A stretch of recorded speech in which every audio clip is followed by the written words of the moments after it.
Well, how often have you seen that the team does not really like the manager? I think I've actually realized that we haven't been broadcasting, even though the people invited in this group are able to see it. So we've kind of shared a very intimate 15 minutes there. But anyway, this is all recorded, so we can all get back to it later. But back to your question, Bas, can you repeat? Because I was momentarily distracted. I'm just going to sit in someplace better, outside. Okay. Go. I asked you to repeat your question. What was your question? Oh, I don't know. I'm now lost. This is where I can't multitask. But okay. Well, listen, Bas, never mind. I think that you've contributed a great deal. We're talking about there's more than one culture within a business. And in fact, a person may be an inadequate exemplar or representative of the culture that you're recruiting for. I think, you know what, I'm beginning to think maybe this is a matter of scale, because the larger the business, the more obvious you'll have problems about different cultures within a business.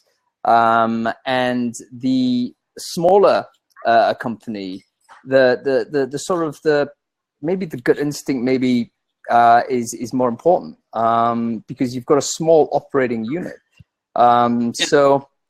So anyway, on the other, if I can look at it from a more scientific side of this, we have yet to discover why we have a fit with people and why not. We know that from social sciences, from, for example, dating, that it mostly has to do with pheromones and neurological receptors. Right, totally agree. It's really strange to think that somebody's unconscious smell makes you want to hire them or not. I don't think that's strange at all. I think Seth Godin that said an interview is literally a sniff test, and he didn't mean that metaphorically. He meant that actually as literally.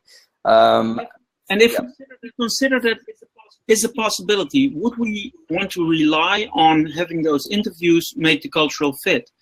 If I'm looking at, for example, take a company like Sabre from the UK. What they do is they figured out, also funnily enough, based on dating site data, who fits together well and who doesn't. Based on the level of tolerance you have for your cultural differences. Yes. And they make a really nice system where you can see who fits with who within the team. And you can actually look at your candidate, quantify it, who has the best cultural fit within a specific team. Yes. Now, for the folks listening, by the way, this is a UK company called Sabre, spelled with a double R at the end. I know them very well, actually, Bas, and they have an impressive tool. So it's basically a team-based psychometric, I understand, and they're able to somehow calculate whether a person is a suitable fit for one team or the other. I think it's a better product deployed internally into a group than it is as an acquisition tool, because you're going to be asking too much to be able to put people into the funnel in order to have enough data to make sense of it. But I think they are going down that route. So we'll wait. I totally agree with you. I love their tool. I just don't like the candidate experience side of it, because it's asking too much of too many candidates, which might make people lose. They have to figure out a way to make the list a lot shorter. Yeah, I mean, that's a critical problem. Acquisition, assessment, those two things are often in conflict. All right, Bas, listen, I'm gonna have to kick you out. Thank you for your contribution. Please hang around, lurk around, put your comments into the chat box. Hopefully we'll have a few more minutes of decent chat. I'm gonna speak to Jen Van Riet. Jen, I hope you're all right and ready to go. Here you go. I met Jennifer, what is it, now more less a year ago. And she is a consultant in South Africa, and works in Cape Town, and essentially was someone who had a lot to offer, I felt, in terms of a lot to offer in terms of how we're thinking about culture and acquisition of people and talent and so forth. Hi, Jen, how are you doing? Hi, I'm fine. How are you? Oh, we got horrible reverb there. Can you Yeah, get I know, rid? it's because I put you so loud. Is that better? Yeah, I think so. Anything was better than that reverb before. So I'm yes. so sorry.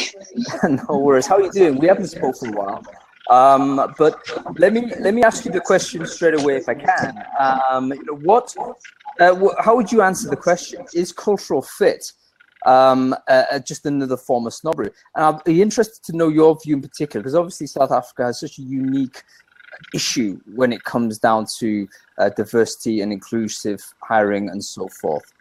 Well, it's absolutely true. Let me do that. I won't be able to hear you now, but you'll be able to hear me, and I'll switch it up a little bit later.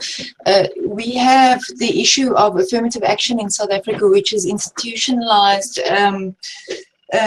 It's diversity signed into law, basically. So for us here, it's a very important thing. It's a very important thing to have a culture fit. But South Africa's culture, on the other hand, is a very cosmopolitan culture nearly, because we've got people coming in from all over the world to come work here, including lots of people from Africa and from Europe and from the US and so on. So for us, the corporate culture is a very important part of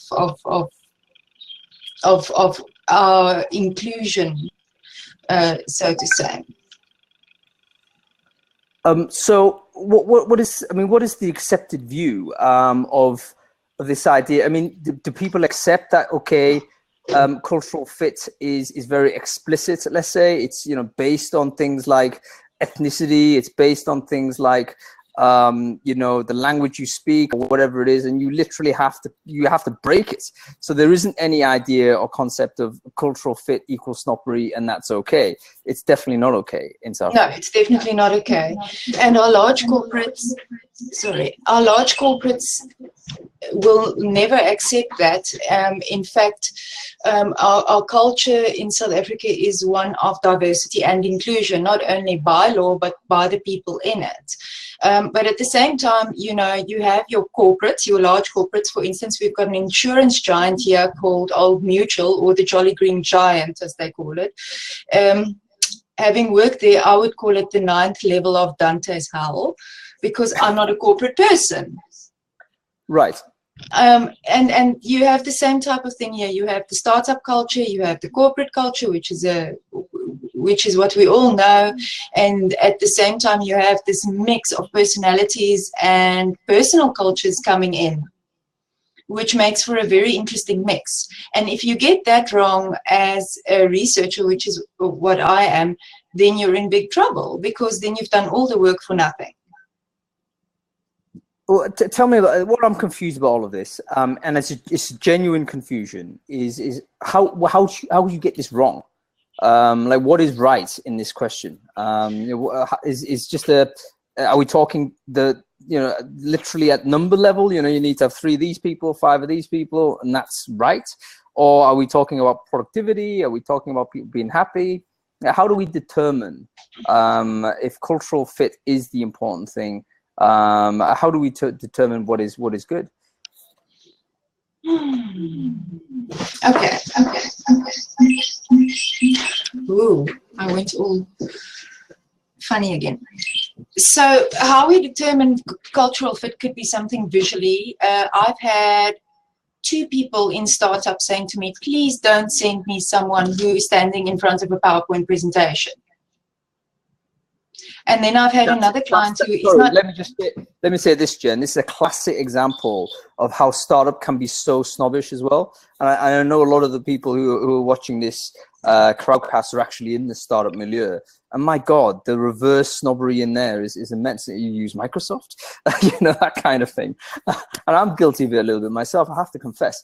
But yeah, isn't that a form of, you know, creating a barrier between, you know, you're that tribe, I'm this tribe, and, you know, never the twain will meet? No, not really, because if I do send, I always include some wildcard profiles, I call them, where I send through the little bit of excitement, and they never say yes. They never say yes to the wildcards. If it's a startup, they want an entrepreneurial background. They want a background with where you can see the person has an entrepreneurial show going, a career path and a career history. And many times in the corporates, you will see them with a degree and that type of thing. But these are just facts that I work with. So let me ask this question. You send them wild cards. Are they decoys? I mean, what do you do that for? Well, the wild card is someone who challenges them. So it might be that person in front of the PowerPoint presentation on his profile picture on wherever he comes from, but he has such a fantastic background that may fit into that specific corporation in a way. You know what? That reminds me, and I've got to bring the next guest on now, Jen, but that reminds me of something that might be quite important. Something in the NFL, any US kind of guys listening in right now would probably be able to recognize it. But they have something called the Rooney Rule, which is their attempt to try and get more diversity into the head coaching side of of sports management. And it's similar to throwing wildcards in. At least it was in the beginning, where obviously everyone was a white coach at one point. It was very obvious that, oh look, how many black players are in the NFL and how many white coaches are there? It's like kind of very dodgy racial dynamic until Art Rooney, who I think was one of the owners, I believe, of Pittsburgh Steelers. I think he died recently, actually. He kind of promoted this idea that actually when you get to interview stage, you need to have, that's when the quota comes in. So when your head coach vacancy comes up, there has to be at least one candidate from a minority background. You don't have to hire that person, but you can't actually make a hire unless you fulfill the interview quota. And there's talk of that idea maybe percolating in to non-sports recruiting, which I actually would endorse. I think it's much better to do it at that level than it is to just put a blank quota in at the back end, and then I think you'll end up just hitting the number, right? I mean, recruiters give them a number, they're going to try and hit it. Anyway, Jen, listen, it's been a pleasure speaking with you. We need to catch up more often, hopefully not in some sort of crowdsourced scene. So I'd love to hear what you're getting up to. So drop me a line and we can have a chat about that. But please hang around for the rest of the call and see what else we've got to say. I'm now going to invite Kasia Borovic onto the screen. Kasia, I hope you made your coffee, because here you are. You're coming on. Okay, some interesting dialogue. I'm not sure whether we're moving kind of off-piste here. I'm still trying to get to this issue of class snobbery, because I think it's very, very important point. Kasia, how are you doing? Good, I got my coffee. Indeed, and you look as if you've come from, a very summery place. Is it hot over there? You're in Poland right now, right?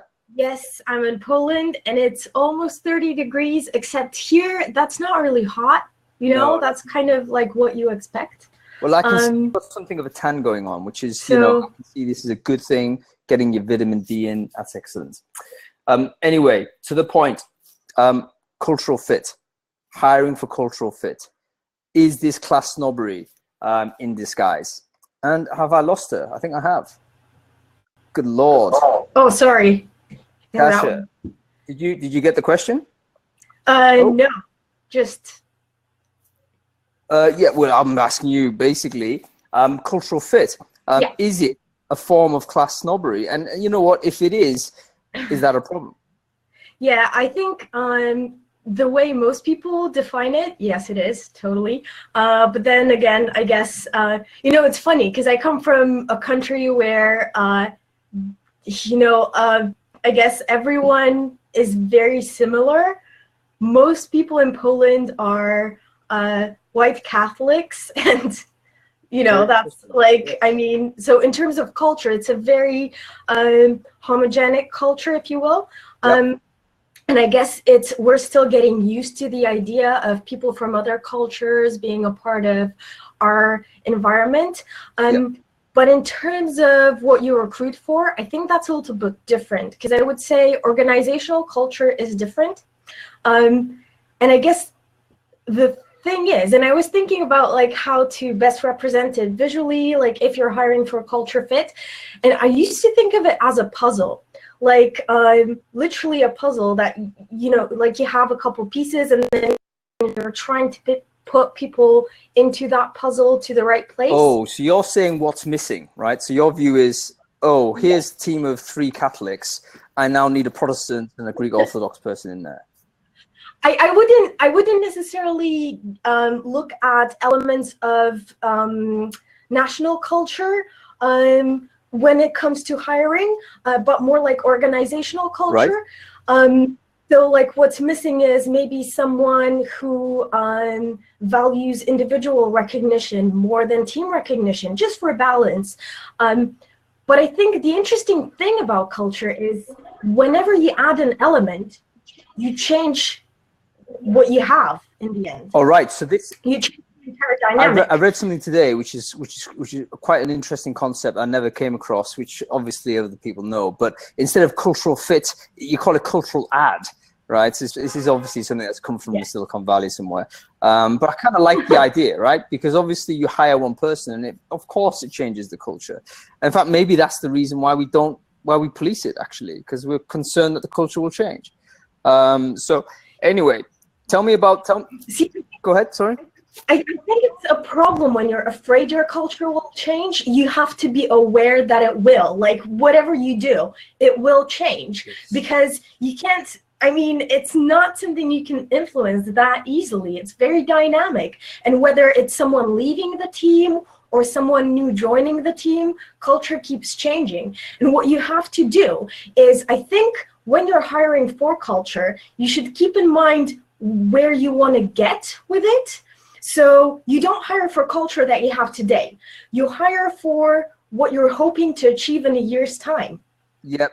And you look for people who can get you in that direction. So if there's too much hierarchy and you don't want there to be that much of it in a year's time, you hire people who are used to a more flat organizational type, you know?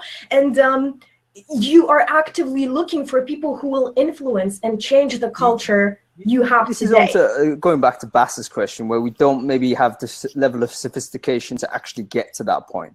And the reason why I suggest this is because I think sometimes we can, it seems to me like it's a possible dodge on the class snobbery, isn't it? Where you say, oh, you know, he doesn't come from a flat hierarchy. He doesn't come from, you know, a startup culture, quote unquote. And you're back to this, oh, actually, it's because he's a working class dude, or actually it's because, you know, he's a, you know, black mother who's gone on a coding school or something. So, you know, are we sophisticated enough to really understand how people operate within businesses to be able to say, oh, that person is some sort of acronym that would make him or her a good fit to us? I don't think culture fit is something that you should be assessing. I personally feel like it's something that the candidate should be assessing. So what you want to do as a recruiter is you want to give them a good picture of where you're at today, of where you want to get in a year's time, and then see what the candidate feels, you know? They have to make an informed decision, because if they come into a culture where they don't feel comfortable right away, it can be difficult on them. But at the same time, it could be an interesting challenge for them to change that culture. And you have people who do that in a brilliant way, really. But some people just won't be up for that challenge, and it's okay for them to say no. What I feel is an issue right now is that recruiters feel like they're qualified to make that assessment. You know what? You've come up with two very interesting when I don't think they are. I think it's a self-assessment. Well, you've come up with two very interesting points, which I think most people would also be quite surprised at.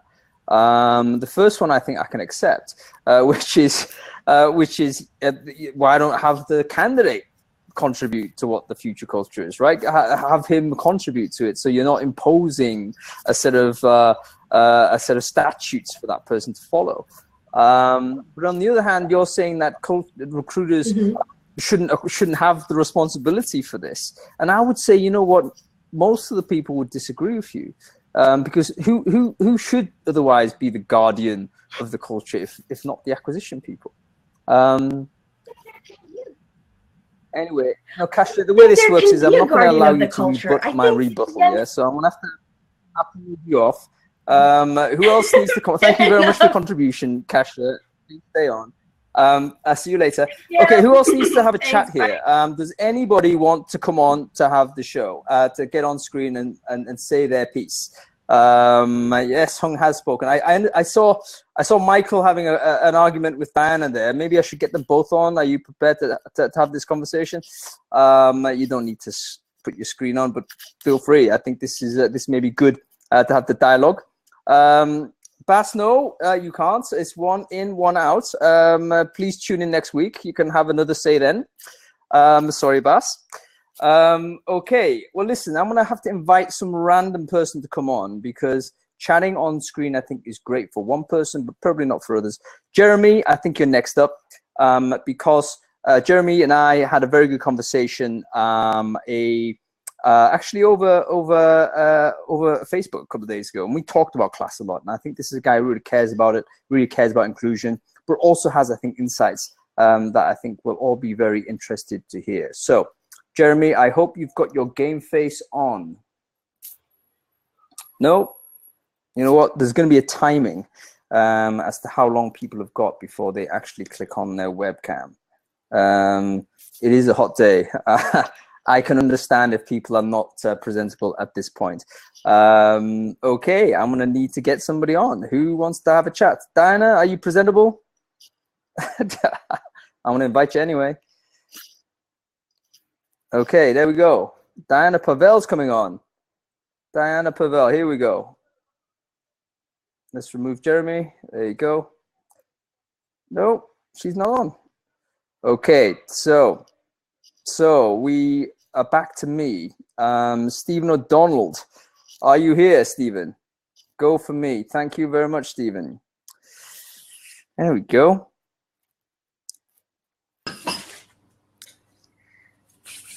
Stephen, how are you? I'm very well indeed, thanks. Can you hear me? I can hear you. You're looking fantastic, man.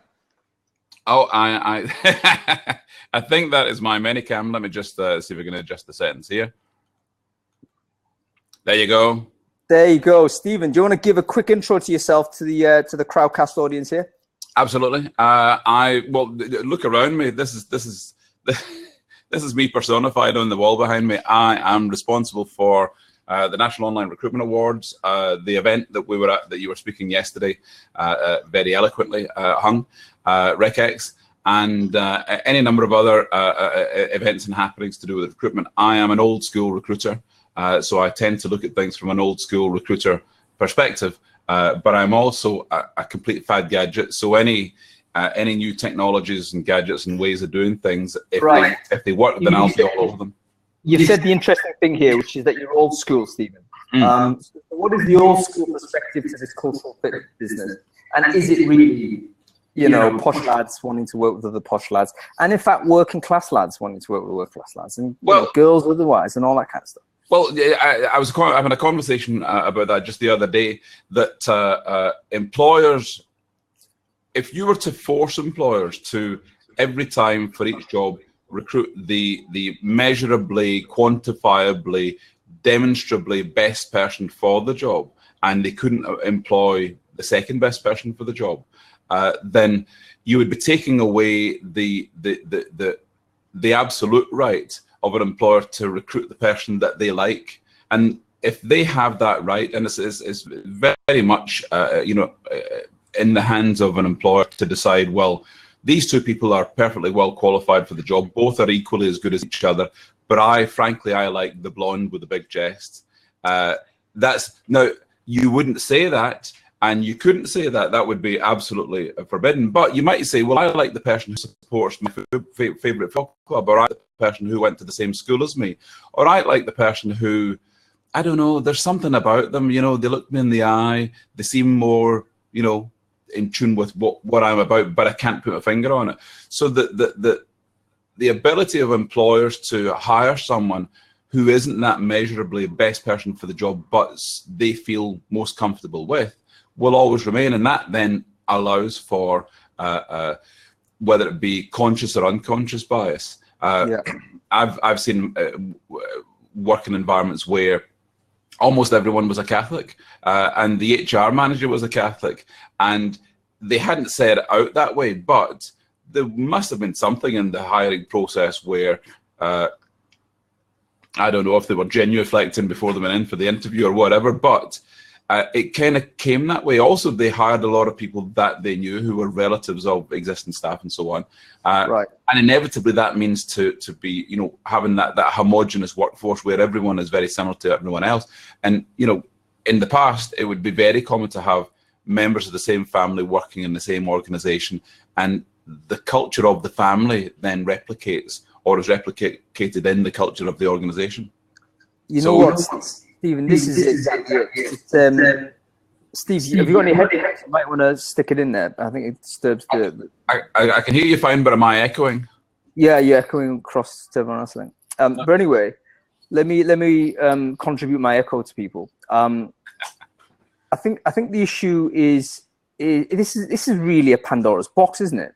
Because you get into the point where referral schemes, classic example, you know, of course you're going to refer people that are cultural fit. Yes. And you know, we clearly that leads to a diversity problem. You're talking about hiring people you knew before. That's the first thing everyone would agree that you should do. You know, why would you not set up a business with the people you used to work with? And again, you have this type of thing. So, so I don't know. I mean, I'm just starting to think: are we starting to take a step towards a slope that we're never going to emerge from? Well, you know, to look at it from a different perspective, as you know, one of the things that I do, PC Evaluate, is psychometric assessments, and people sometimes talk about, well, if you're using psychometric assessments to assess not only people who you're looking to hire, but assess your current staff, then can you put together an ideal team of personality traits that one will spark off the other? You've got the person in the office who's, you know, very outgoing, the person who's can you Frankenstein monster your ideal team to have the culture that you want? And in practice, you might talk about that, but in practice, it's almost impossible to do. If you have a large workforce, then keeping tabs on that is going to be really hard, especially when you're looking to have succession planning in a large organization and you want to maybe evolve or change the culture of the company over a period of time so that, you know, an old-fashioned, very traditional environment becomes much more modern and go ahead and open to risk rather than risk averse. I've seen HR managers attempt to do that sort of thing. How? Well, it can be done, of course, by attrition. You know, when people leave the company or people are encouraged to leave the company because they don't fit. If I'm honest, I've seen environments where employers have, say, a very strong salesperson who's hitting his or her numbers every month, but they're disruptive or they're not fitting the culture that the HR manager and the board want to have long-term in the organization. So in that sort of scenario, well, you can't sack someone, but you can encourage someone to move on. Frankly, sometimes it just comes down to negotiation. You can offer them money to go away. And that sounds harsh, but it happens in recruitment companies right across the land where you'll have a really top performer who is disrupting the environment and not allowing others to get to achieve their best. You know what? I think most managers, and probably the consensus, this is true in software engineering, like as well, where you know the maverick A player, you know, if he for some reason, he may be a technical genius or whatever he is, but if he's a disruptive influence, and he actually takes down everyone's productivity by -1 every time he walks into the room, you've got to get rid of him. Because you know, we've all worked in teams and organizations with those figures in there. It just takes a lot of management bravery to get out and do it. You must have seen me last year or the year before. For a while, I'd be there's a thing that I was doing in talks where I would talk about the crazy to hire matrix. You must have seen me talking about that, Han. No, I don't pay attention to stuff you say, Steve. Usually. Well, I tell you, I'm going to put a link in the side here. For anyone who's paying attention, but controversial, but go on.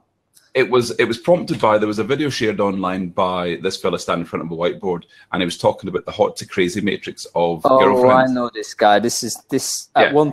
It was funny in the very early misogynistic and very non-PC. And then obviously it's now unacceptable. But yeah. Yes.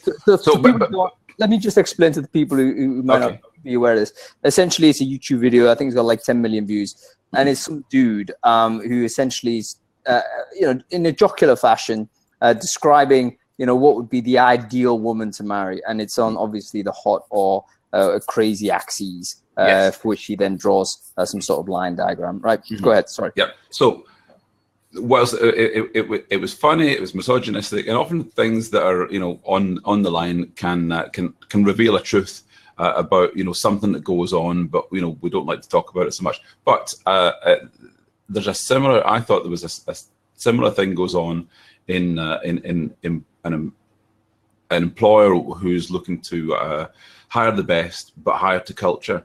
So if you imagine a grid where you've got your axis here is good to bad culture fit. So down here is a good culture fit. Up here is a a bad culture fit. Is that the other way around? Put that one side, and then along here you've got skills and experience. How good someone is, how much experience they bring to bear, and how good they're going to be in performing the job. So this line up here is your crazy to hire matrix. Your crazy to hire matrix. Okay. Above that line, you don't want to hire someone because they're too much of a risk to take on board versus their skills and qualities they're going to bring to the company. Is this an operable matrix that people can use? Have you just shared that? Is that the thing? I've shared the graphic down there. Right. Okay. So maybe we can download that and take a look, because it might be useful. I mean, the question is, how can you plot the people accurately on this chart? It's a very simple diagram. So it's not sophisticated. I did it as a bit of fun, but again, it's a bit of fun where there's an element of truth to it, where you would consider someone to work for your company because they have what you're looking for. But will they be disrupting the environment? And if so, would you take them on maybe on a temporary basis? Would you have them as a long-term contract, or would you ask them to start Monday? Again, pointing out there are some people who you might put in what I would call the grief zone, who are a pain in the backside, but they're tolerable enough that you won't be firing them. And maybe a lot of these problems go away. Yeah. If we actually stop thinking about permanently hiring them. So a lot of your talk yesterday was talking about that. Talk. Essentially, there's other ways in which you could identify fit, cultural fit, technical fit, whatever fit. And even if they don't fit, if they're technically good and they're functionally good, you just got to deploy them in such a fashion where they don't disrupt the culture or whatever. Well, that's a really important. So you were telling me about Workshape, where you have people scattered around the world, and having a cultural fit in a disparate workforce, a workforce that is physically very far spread from each other and may not even have to talk to each other.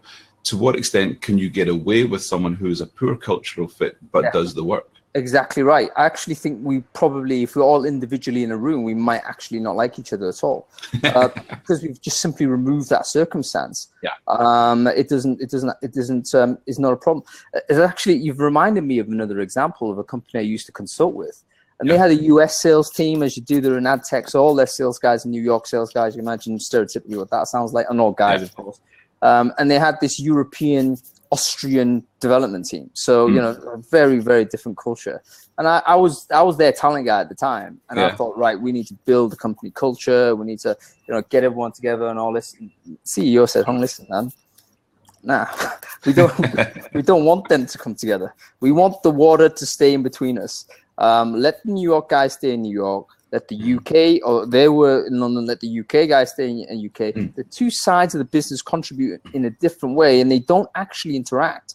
So why are we forcing these people together when we know behaviorally they're not going to like each other? And, I was, again, a revelation to me. But having absorbed that revelation, I realized, you know what? He's probably right. Anyway, Stephen, thank you very much for your contribution. I'm going to get a couple more guests on before we finish off. Thank you for stepping in. You know what I'm going to do now? I'm going to ask somebody who I've never spoken to before, and even someone who hasn't even got an avatar on their little logo here, which means they've got no chance at all of signing up. But you know what, Alina, Alina. I think she's from 3D Hubs from Amsterdam. So I want to speak to you, Alina. I'm going to invite you now. Please say yes. Okay. Oh, what's happened here? Have I invited the wrong person? I think I have. If I have, that's okay. I think I have. Holy shit, Mark, you might be coming back. No, he's not. Okay, guys. I think that may be it. Or there's anybody else who want to come in and have a chat and talk about cultural fit? Is it class snobbery or not? What have we established in that sort of mini run through of conversations? And thank you everyone who stepped in and contributed. By the way, very interesting it was to hear. I don't think there's an answer to this one. I think defaulted the answer is yes, it is a form of snobbery, because we do like to work with people that are in group is just more comfortable, isn't it? But probably being comfortable may not necessarily lead to innovation and may not necessarily lead to productivity. So I do take the point that we may need to change our instincts a little bit if we have the wider picture or the higher picture in mind, particularly if we want to think about how we can move the culture onto the next stage. So instead of thinking cultural fit, think how this person might contribute, collaborate into the culture. And perhaps that's something we really need to think about. Anyway, my friends, thank you very much for contributing to the chat. Peter, you're on here. I'm more than happy to bring you on screen for a final chat if you're up for it. Of course, I can't know whether that's something you want to do. No, I don't think it is. That's totally okay. Guys, I'm going to stop the broadcast here. So thank you very much. I think this entire broadcast is going to be recorded into a link which you can then review, including the bits first 15 minutes or so, which I didn't broadcast, so apologies for that. I'm kind of happy to do this again, you know, quite fun. So what I'm going to try and do is do it, I think, next week. I'll think of a topic. I'll email you all to say, hey, listen, do you want to join in on that? And if you do enjoy it, please do sign up for the next event. Okay, this is me, Hong Lee. I'm signing off from Recruiter Zone. Thank you very much, people.